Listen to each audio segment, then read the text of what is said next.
प्रिय विद्यार्थियों, DSS online कक्षा में आपका स्वागत है। आज हम सभी हिंदी व्याकरण के अंतर्गत जो एक क्रिया में जो उसका अगला भेद है, पहला भेद मैंने पढ़ाया था आपको कि कर्म के आधार पर क्रिया के कितने भेद हैं। तो दो, एक था अकर्मक जिसमें कर्म नहीं होता है और एक दूसरा था सकर्मक यानी क्रिया कर्म के साथ होती है।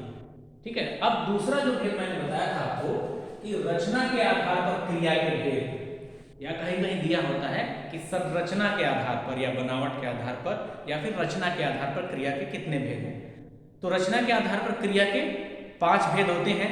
इसमें पहला है सामान्य क्रिया। पहला क्या है? सामान्य क्रिया, यानी जिस वाक्य में एक ही क्रिया होती है या एक ही क्रिया के होना या एक ही क्रिया का बोध होता है, उसे हम क्या कहते हैं? सामान्य क्रिया कहते हैं। जैसे कि उदाहरण से देखिए, यहाँ पे मैंने लिखा है उदाहरण में, पिताजी मिठाई लाए। अब पिताजी द्वारा कौन सी क्रिया हो रही है? लाने की क्रिया हो रही है। क्या? मिठाई। इसमें क्या है? सामान्य क्रिया है, अर्थात एक ही क्रिया है, लाना।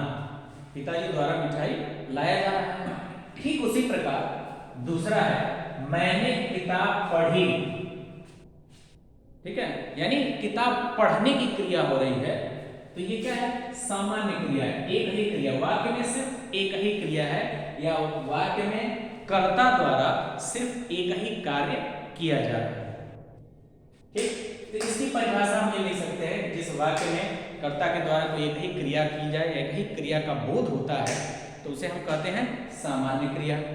ठीक, अब दूसरा देखिए, दूसरा है संयुक्त क्रिया।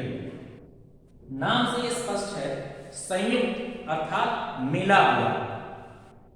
तो इसका अर्थ हम ये इन शब्दों में ले सकते हैं या इसकी परिभाषा में ऐसे दे सकते हैं कि जिस वाक्य में दो क्रियाएं हैं, दो क्रियाएं एक साथ हों और दोनों जो है एक दूसरे पर आश्रित हों, अर्थात क्रियापद के रूप में उनका प्रयोग किया जाता है, जिसमें पूर्व और उत्तर पद दोनों को जो हम मिला दें तो क्रियापद अर्थात एक दूसरे पर आश्रित होती हैं, एक दूसरे के बिना वो अधूरी होती है।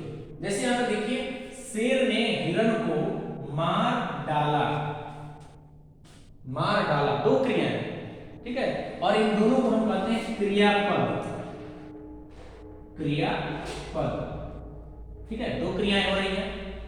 आपकी पुस्तक में दिया होगा कि जिस वाक्य में दो क्रियाएं होती हैं उनको संयुक्त क्रिया कहते हैं। ठीक है, या एक से अधिक क्रियाएं होती हैं। लेकिन शुद्ध रूप में ये होगा कि जिस वाक्य में दो एक से अधिक क्रियाएं हो और वो दोनों एक दूसरे पर आश्रित हो, तो ऐसे पद को हम क्रियापद कहते हैं। ठीक, और ऐसी क्रिया जो है संयुक्त क्रिया कहलाती है। ठीक, ऐसे ही दूसरे उदाहरण में देखेंगे कि बच्चों ने काम कर दिया है।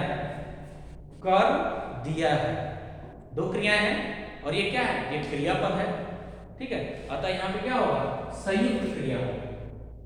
ठीक है, अब देखिए तीसरा अनुकरणात्मक क्रिया, या आपके बुक में इसको दिया हुआ है नाम धातु क्रिया। नाम धातु क्रिया, नाम धातु से कहा जाता है, यानी संज्ञा सर्वनाम विशेषण में जो है प्रत्यय लगाकर बनाया जाता है क्रिया, और उसके बाद से अनुकरणात्मक भी होता है। जैसे मान लीजिए कि कुछ क्रियाएं जो है स्वतः होती रहती हैं, तारे का टिमटिमाना, मक्खियों का भिनभिनाना।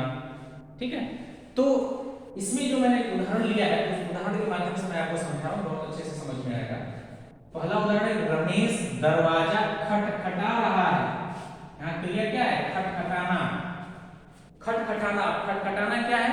ये ध्वनि है, आवाज कर रहा है। तो ध्वनि, ध्वनिगत जो है यानी ध्वनियों का अनुकरण यहाँ हो रहा है, बार बार वो ऐसा ध्वनि निकाल रहा है, इस तरह की क्रिया हो रही है। तो इसको हम कहेंगे अनुकरणात्मक क्रिया। अनुकरण करना, उसको दोहराना। ठीक है, तो रमेश दरवाजा खटखटा रहा है। जिस वाक्यों में क्रिया का अनुकरण, अनुकरणात्मक ध्वनि शब्द प्रयोग में आते हैं, ऐसे शब्दों को या ऐसी क्रियाओं को हम क्या कहते हैं? अनुकरणात्मक क्रिया कहते हैं। दूसरा उदाहरण मैंने लिखा है कि मक्खियां भिनभिना रही हैं। अब देखिए यहां पे भिनभिनाना, ये क्या है? इसमें अनुकरण हुआ है। भिनभिनाना, ये जो ध्वनि है, ध्वनि शब्द का अनुकरण इसमें हुआ है, ठीक है। तो इसलिए यहां पे होगा अनुकरणात्मक क्रिया। अब अगली जो है क्रिया वो है प्रेरणार्थक क्रिया। प्रेरणा देना, किसी को मोटिवेट करना, ठीक है। जैसे इसमें स्वयं कर्ता जो है कार्य न करके किसी दूसरे को प्रेरित करता है कार्य करने के लिए, ठीक है। वो खुद कार्य नहीं करेगा, दूसरे को प्रेरित करेगा। जैसे रमेश नौकर से कपड़े धुलवाता है, ठीक है। रमेश नौकर से कपड़े धुलवाता है, यानी रमेश जो है खुद वो कार्य नहीं कर रहा है, वो किसको करा रहा है, किसके द्वारा करा रहा है, अपने नौकर के द्वारा करा रहा है, ठीक है। तो यहाँ पे क्या हो गया, उसको हम कहेंगे प्रेरणार्थक क्रिया। देखिए रमेश नौकर से कपड़े धुलवाता है, नौकर से, नौकर के द्वारा, और कपड़े धुलवाता है, धुलवाना एक क्रिया है। तो रमेश खुद उसमें प्रत्यक्ष रूप से उसमें वो कार्य को नहीं कर रहा है, वो किसी से करवा रहा है, ठीक है। इसको हम कहेंगे प्रेरणार्थक क्रिया। अब इसका दूसरा उदाहरण देखिए, क्योंकि प्रेरणार्थक के भी दो भागों में बांटा गया, इसके भी दो विभाजन किए गए हैं, अभी मैं आपको बताता हूं। यानी कि राकेश ने पौधों को पानी दिया। अब यहां देखिए, यह भी प्रेरणार्थक क्रिया है, यह भी प्रेरणार्थक क्रिया है कि रमेश पौधों को पानी दे रहा है, लेकिन इसमें जो कर्ता रमेश है, जो रमेश ये करता है, ये क्या है, स्वयं उस कार्य में शामिल है। यानी पेड़ को, पौधों को जो है, जो पानी देने का काम वो स्वयं कर रहा है। और ऊपर वाले में ध्यान दीजिएगा, रमेश नौकर से कपड़े धुलवाता है, रमेश खुद नहीं धो रहा है, नौकर से वो काम करवा रहा है। तो इस आधार पर भी जो है इसका विभाजन किया गया है, ठीक है। प्रथम और द्वितीय, इस प्रथम में अर्थात वो स्वयं जो है उसमें शामिल करता उस कार्य को करने के लिए, और दूसरे में वो दूसरे से करवाता है। अब पांचवा और अंतिम जो क्रिया है वो ये है पूर्वकालिक क्रिया।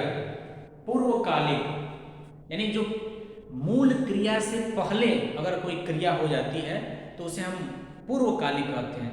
इसकी परिभाषा आप यूं लिख सकते हैं या समझ सकते हैं कि जिस वाक्य में मूल क्रिया या मुख्य क्रिया से भी पहले कोई कार्य हो जाता है या कोई क्रिया के संपन्न होने का बोध होता है, उसे हम कहते हैं पूर्वकालिक क्रिया।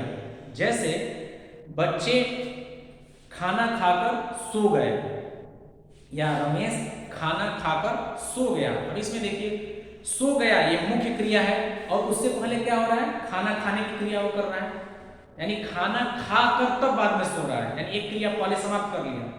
उदाहरण से देखिए, विमल खाना खाकर, इसकी पहचान भी ऐसे होती है, मैं बताऊंगा कि इसकी पहचान कैसे करें। विमल खाना खाकर सो गया, तो सो गया ये मुख्य क्रिया है, उसके पहले एक क्रिया वो कर चुका है, ठीक है। तो हम इसको कहेंगे पूर्वकालिक क्रिया, यानी मुख्य क्रिया से पहले जब कोई एक क्रिया संपन्न हो जाती है तो ऐसे वाक्यों को हम कहते हैं पूर्वकालिक क्रिया। दूसरा देखिए, बच्चे कार्टून देखकर हंसने लगे। अब देखिए, बच्चे हंसने लगे ये मुख्य क्रिया हो गई, और किस वजह से हंस रहे हैं उससे पहले जो है वो एक क्रिया कर चुके हैं, अर्थात कार्टून देख रहे हैं, देखने की क्रिया, उसके बाद हंसने की क्रिया हो रही है। तो यहाँ पे लिखा हुआ है देखकर। तो ऐसे वाक्यों में पूर्वकालिक क्रिया को पहचानने का सबसे आसान तरीका है कि इसमें मुख्य क्रिया से पहले जो क्रिया आती है उसमें कर लगा होता है, जैसे खाकर, गाकर, नहाकर, जाकर, पढ़कर, ठीक है। ये सब चीजें यहाँ पे लगी रहती हैं, कर लगा रहता है, इससे आपकी पहचान आसानी से कर सकते हैं, ठीक। तो ये हो गया कि रचना के आधार पर क्रिया के कितने भेद हैं, ठीक, और भेदों का जो है क्रमबद्ध तरीके से उदाहरण के माध्यम से मैंने आपको समझाया, और उम्मीद है आप बहुत ही सहज और सरल शब्दों में इसे समझ चुके होंगे। इसके बाद भी अगर कोई दिक्कत होती है तो आप निसंकोच पूछें। आज के लिए इतना ही, धन्यवाद।